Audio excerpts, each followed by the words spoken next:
What is up, guys? My name is Menace, and today we are here for another episode of the Riverdale Review, which I'm proud to announce will be happening weekly from now on, and probably some episodes, several of them through the week, just because I know that you guys like Riverdale, you like the Riverdale content, so I'm here to provide for you guys. So, last night's episode was crazy. As you guys saw from the video I posted last night, my theory about the Gargoyle King seems to be correct. Is Jason Blossom actually alive? And is he the Gargoyle King? Let's dive on into it.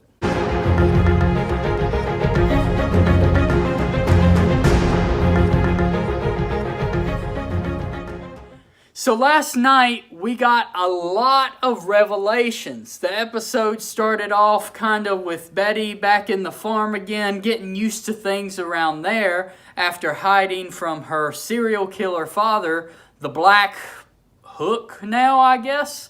That's what I'm going to call him. So the Black Hook's still on the loose. He's working with the Gargoyle King, maybe. Well, I'll go ahead and say that's pretty much all we can talk about Hal, aka the Black Hook, for today, because we don't really see much of him. We see him in one little scene in the junkyard later.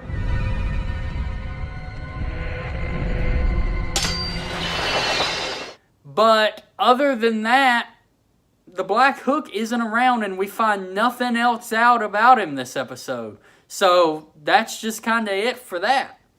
But meanwhile, at the farm, we kind of find out a little bit of how Edgar convinces people to join and how they see their loved ones. Because we see Betty go through a process in which she's somewhat hypnotized, and the hypnosis makes her see herself in Polly, who is pretending to be Betty. But there actually is a person there filling in and pretending to be someone's loved one. So that kind of fills in that it's not really a hallucination. Someone is there influencing it. Which makes you wonder, how is Jason appearing to Cheryl? Is it because he's actually alive, like is hinted at toward the end of the episode, which we'll get into in a second, or is it because somebody's filling in for Jason? We don't really get the answer to that at all, but we'll move on to what's going on with Jughead, whose main storyline right now seems to be about finding the Gargoyle King, finding out who he is, all that good stuff. So I guess the first real thing he learns is that Ricky, the little annoying creepy boy from a couple episodes back that stabbed Archie, all that good stuff, he is about to ascend.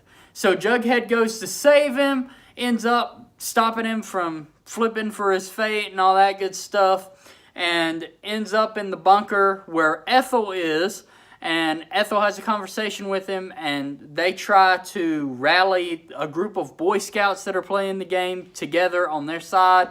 It's the fact that I even have to say that sentence is so weird. I love the series. I love this season more than any of the other seasons, but I gotta say, there's some weird stuff.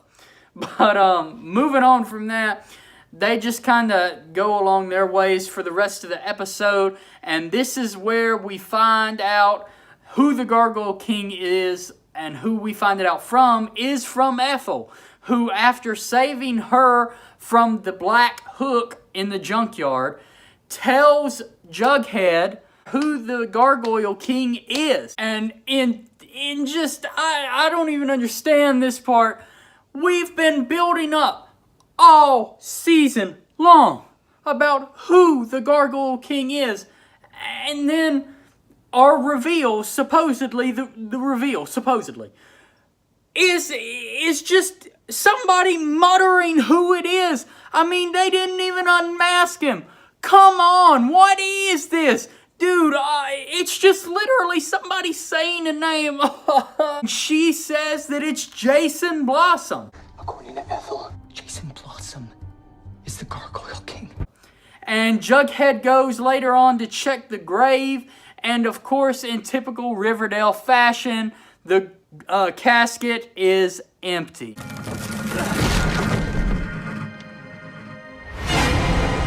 Is he alive? It seems like he could be. But is it actually Jason? Maybe not. Is Jason actually dead? Probably. But if you want to go more into depth on a theory like that, I've got a link down below to a theory I made over a month ago that seems to be turning out correct. So if you guys want to watch that, please go check it out. The link's down below. But anyways, kind of moving on a little bit forward to Veronica and Archie. Their plots intertwine this week. And Veronica is trying to get revenge on Hiram because she found out, of course, that he is the one that owns Pops and La Bonne Nuit and not her. And he's been tricking her into thinking that she owns it. And that kind of pissed her off. So she decides, once again in typical Riverdale fashion, that she's going to get her dad arrested by the FBI. And it works. I know it sounds crazy, but it actually does.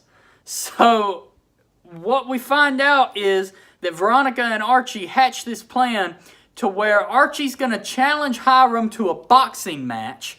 And while Hiram is preoccupied with the match, Veronica's running some illegal gambling and just some illegal activity down at La Bonne Nuit.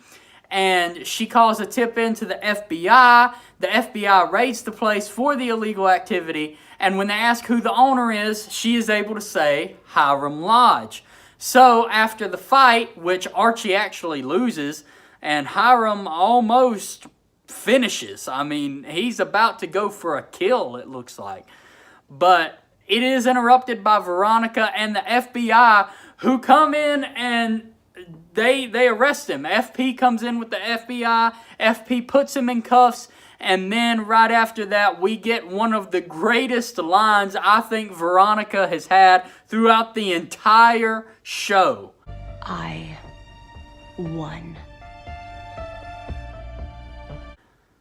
And that was just so amazing. I just kind of smiled when that happened. It was just such a touching place in my heart. I don't know whether it's because we finally get to see Veronica doing something important, or if it's because I despise Hiram Lodge that much. But that kind of ties up everything except for the farm. And this week was a really huge episode for the farm. And by huge, I mean extraordinary. We found out exactly what the farm is about, it seems. And it's creepy, guys. I can't be the only one that thought while this was revealed that was like, they can show this kind of stuff and do this on the CW and stuff like that. Like, I know the CW is pretty loose with some rules and stuff, but I mean, the farm is an actual farm. It's an organ farm. They harvest organs and perform surgeries. Like, how much creepier could that get? I mean, look at this when Betty finds this.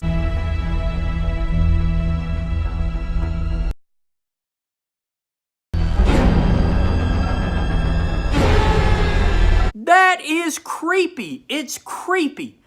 But I guess we had a few sprinkles of delight throughout the show. We, of course, had our typical cringe moment of the week when Mary's talking to Archie. Personally, I think you're endgame. Endgame. Oh, yeah.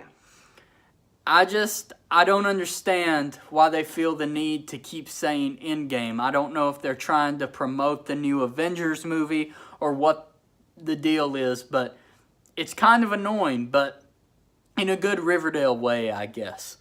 But that's pretty much all that happened this week, but it was a lot, actually. We found out what the farm was about. We possibly found out who the Gargoyle King is. Didn't find out much about the Black Hook or Black Hood.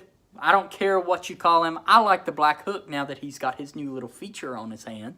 But, so I guess next week, the finale, we're going to find out everything we need to know and how it all comes together.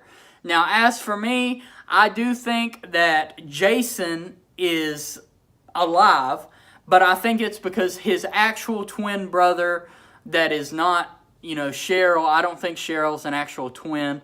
I think his twin brother was the one killed by Clifford. As for where the body is, It's Riverdale. I don't know. Sabrina could have it for all we know. I hope not. But thank you guys for watching. Look for one of these every week after every episode, starting, next week, of course, and then with Season 4 when it comes out. But along the summer, I'm definitely going to be airing some episodes, doing a lot of things here. I love Riverdale. I love the show, and I'm glad that so many of you are able to share the same interest. But thank you guys for watching. Tell me what you think down below about what's going on in Riverdale and what is going to happen. And I'll see you guys later. Peace out.